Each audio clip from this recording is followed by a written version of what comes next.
कुंभ राशि वालों, हार्दिक स्वागत करता हूं आपका हमारी आज की इस विशेष वीडियो में, जिसमें आपको जानकारी दूंगा कि आखिर कैसा रहने वाला है अप्रैल 2026। तो नया फाइनेंशियल ईयर शुरू हो जाएगा। बहुत सारे लोग अपने टारगेट सेट करेंगे, कंपनियों के कुछ के अधूरे रह गए होंगे तो वो सोचेंगे कि इस वर्ष पूरे हो जाएं। और चुनौतियां भी हैं क्योंकि ग्रहों का गोचर ही कुछ इस तरीके का चल रहा है। पर कुछ शुभ समाचार ये है कि एक मालव्य नाम का महापुरुष राजयोग भी बन रहा है, यानी कि आखिरी के 10 दिन विशेष रूप से अच्छे रहेंगे। और जो युतियां बन रही हैं, जैसे मंगल शनि की युति बनेगी जो अच्छी नहीं होती, साथ में सूर्य भी होगा तो त्रिग्रही योग बनेगा 14 तारीख तक अप्रैल में, जो परिवार के लिए, फाइनेंस के लिए, वाणी के लिए, कड़वाहट के लिए, कलह कलेश के लिए, ग्रह कलेश के लिए, ये सारी जो परिस्थितियां वो निर्मित करेगा। मैरिज लाइफ में थोड़ा ये रिलीफ मिल जाएगा, जो पहले बहुत ज़्यादा प्रॉब्लम चल रही थी उसमें कमी आएगी। ऐसी ही बहुत सारी तमाम बातें हैं जो आपके साथ अभी डिस्कस करनी है। दोस्तों, यदि आप हमारे YouTube चैनल पर नए हैं, आपने भी चैनल को सब्सक्राइब नहीं किया तो आप ज़रूर कर लीजिए। हो सकता है आपके द्वारा किसी और का भला हो, आपके वीडियो शेयर करने से किसी और को अपनी राशि के बारे में सुन के लाभ प्राप्त हो। मान लीजिए उसने 10 में से 3 चीज़ें सुनी, 4 सुनी और वही उसके लिए यूज़फुल हो गई, तो आप हमारे इस वीडियो को और लोगों तक पहुंचाने में हमारा सहयोग कर सकते हैं। इसके अलावा आप हमारे फेसबुक से और इंस्टाग्राम से भी जुड़ सकते हैं। मैं फर्स्ट 15 डेज़ में अप्रैल मंथ में मुंबई, कोलकाता और पटना में मेरी उपलब्धता रहेगी। यदि आप वहाँ मिलना चाहते हैं, कुंडली बनवाना चाहते हैं, दिखाना चाहते हैं या पूजा पाठ कराना चाहते हैं तो आप हमें संपर्क कर सकते हैं। नो डाउट ग्रह स्थिति आपके लिए अनुकूल है, काफ़ी पॉजिटिव है। और जो शुक्र है वो आपको काफ़ी सपोर्ट करेगा, क्योंकि शुक्र का ही सारा खेल है। और क्योंकि वो लग्जरी देते हैं, ग्लैमर देते हैं, हमें अच्छा रहन सहन देते हैं, प्रेम का भाव देते हैं। उन सब विषयों पे भी मैं आपसे चर्चा करता हूँ।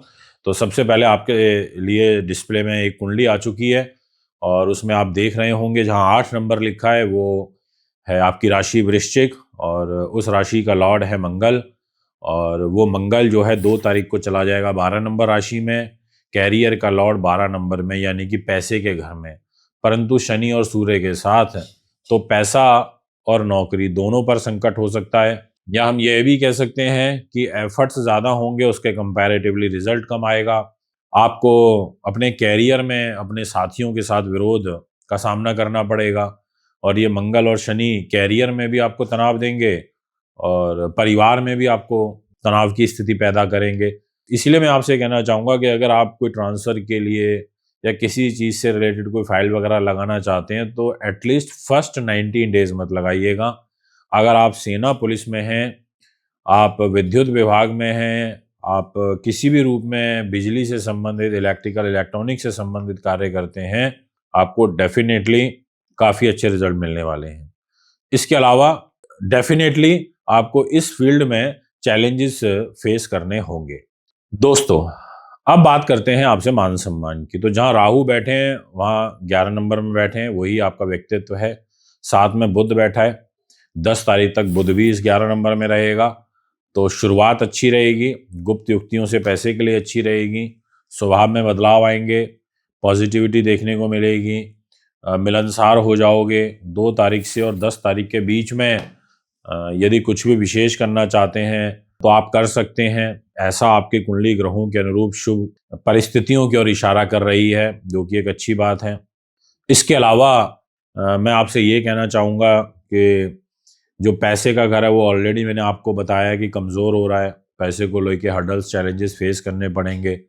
पर जो पैसे का लॉर्ड है वो मरकरी है, यानी कि गुरु ग्रह है, और गुरु आपको काफ़ी हद तक सपोर्ट करेगा।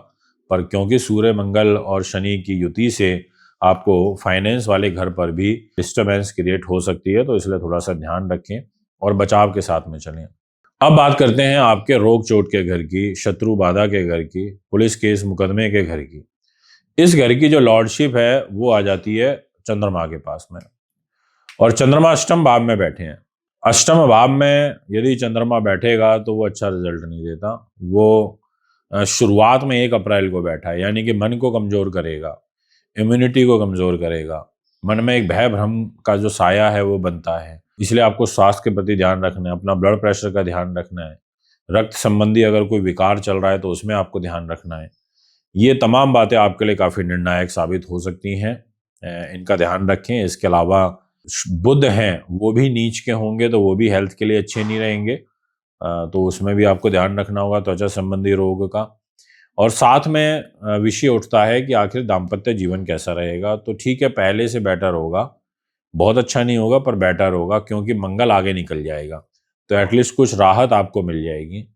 पर हाँ, एक चीज जरूर बोलूंगा, जो सबसे पॉजिटिव जो साइन यहाँ पर बन रहा है शुक्र ग्रह से बन रहा है, और जो शुक्र हैं वो शनि के मित्र हैं। शुक्र में और शनि में बहुत अच्छी मित्रता है, और शुक्र आ जाएंगे 19 तारीख को आपके 4th हाउस में जहाँ 2 नंबर लिखा है, तो एक मालव्य नाम का महापुरुष राजयोग बनेगा, साथ में एक केंद्र त्रिकोण राजयोग बनेगा।